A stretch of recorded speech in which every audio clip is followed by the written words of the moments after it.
इतने संवेदनशील विषय पर पक्ष विपक्ष में विस्तार से बात होती तो जरूर मणिपुर के लोगों को भी मरहम लगता, क्योंकि उनको मालूम था कि मणिपुर का सच सबसे ज्यादा उनको चुभने वाला है। जनता के बीच जाकर के सच्चाई और उसको बहुत बारीकी से, सच्चाई के हर पहलू से तैयार होकर के लोगों के पास जाना ही जाना है। उनको मणिपुर के नागरिकों की, उनके दुख दर्द की पीड़ा नहीं थी, परवाह भी नहीं थी। उनके लिए उनकी राजनीति, देश से बड़ा दल, वो नहीं चाहते थे मणिपुर। और इसलिए क्या किया, इन लोगों ने मणिपुर के लोगों के साथ इतना बड़ा विश्वासघात किया। सत्र प्रारंभ होने से पहले देश के गृह मंत्री, उन्होंने इन राजनीतिक दलों से चिट्ठी लिख करके कहा था कि वो तत्काल मणिपुर की चर्चा करना चाहते हैं और अकेले मणिपुर पर विशद चर्चा होए जरूरी है। इतने संवेदनशील विषय पर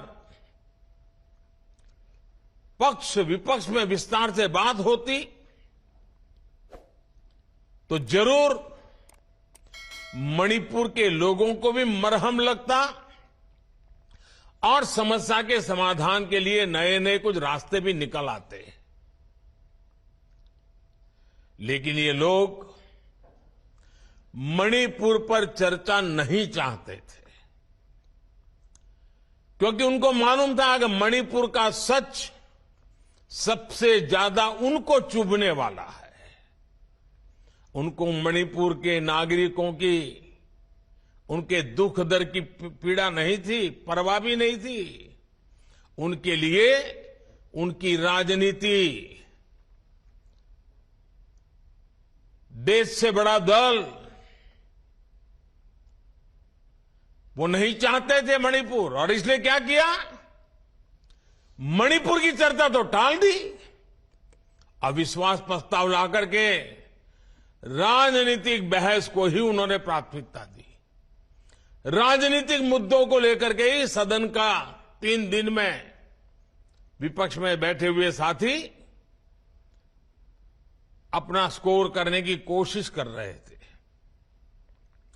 और उन्होंने इतने सारे विषय उठाए, इतने सारे उठाए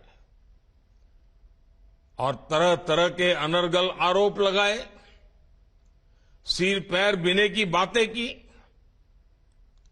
क्यों? क्योंकि मणिपुर का विषय किनारे हो जाए। साथियों, ये सदन में भले ही व्यवधान डाल लें, लेकिन हम सभी भारतीय जनता पार्टी के कार्यकर्ताओं ने, हम सभी भारतीय जनता पार्टी के जनप्रतिनिधियों ने जनता के बीच जाकर के सच्चाई और उसको बहुत बारीकी से, सच्चाई के हर पहलू से तैयार होकर के लोगों के पास जाना ही जाना है।